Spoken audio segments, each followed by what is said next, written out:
these powers sort of come together, and that has now been dissipated. Russia and China. Russia seems to be aiding the Taliban. The region is never going to change, and what I am seeing is, I mean, Trump obviously was just a spokesperson, a mouthpiece for his generals. But I actually do not, I think it's a pretty good strategy because, I mean, if you look at what went wrong in Afghanistan. From the start, Pakistan was not tackled. Then the resources went into the Iraq war. Obama comes in 2009, and he gives a timeline for when to get out. The Taliban sits it out. The peace process that's supposed to be starting has gone nowhere because Afghans understand force, as do the Taliban. And if the tide is changing, Afghan civilians have to continue living there.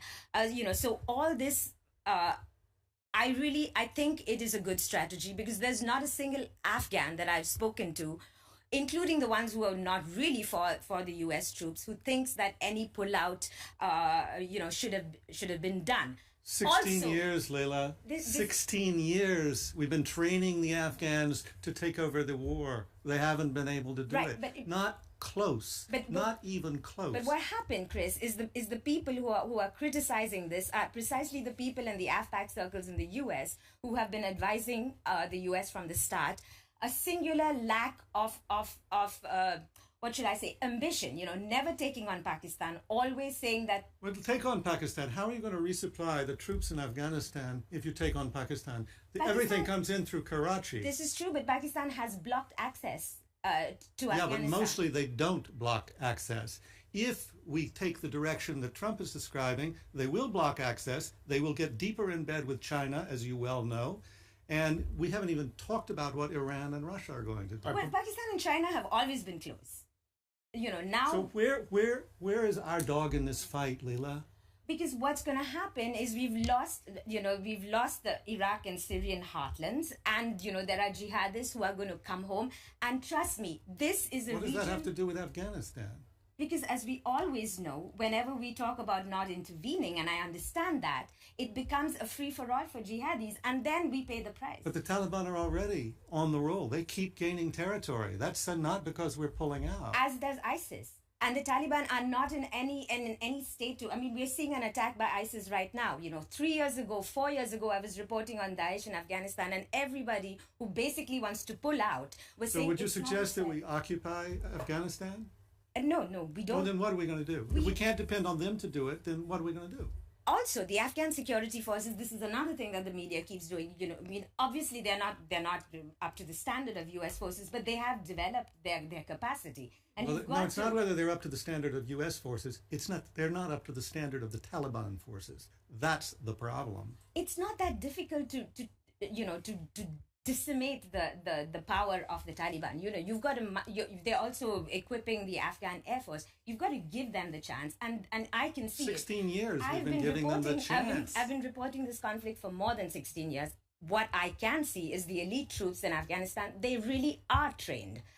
So this also, just one more thing, this whole business about capacity building and state institutions. What's happening is you have the Pentagon and you have the State Department. And the State Department is sort of vested in, this democracy building. The Afghans, they have a government right now. We can aid them. We can, arm twist them. But we don't need capacity building. You can't have a government functioning at capacity when they don't have security. Yeah, what I was wanting to say is that on the domestic front, I think, like you were saying, Donald Trump is making a big mistake because this is not a war you can win. It's basically the situation you could try to achieve is to get the Afghan government keeping peace in its own country, and the U.S. would be able to leave. So whatever is the way you look at it, it's never going to be a victory for the U.S. and pouring more means in it won't resolve the thing in the short term. Well, I mean, this graveyard of empires thing. What you need is the Taliban to come to the table. Believe me, when you have fighters in a country which has had 30 years of war, they understand force. You get them into the table. So it's not a question of, what is your success? Where's the force, Leila? 4,000 troops? That's nothing. He didn't say 4,000 troops. No, These that are was the reports the briefing. that's coming up. That's the briefing from White House staff 2 reporters. The background briefing was 4,000 troops. I mean, you've got to maintain control of this place, because And you're going to do that without occupying it, right? there is a government in place. Well, but And you have bombings every week in mosques in the country, and that's the. Well, what we had, in a way, we did have troops in Afghanistan. We had troops, but we were sending mixed messages. It was not like we were going to pull out of Afghanistan in any shape or form. You know, how long will this end? That is, of course, an issue, but it's in the long haul. James McCauley, you're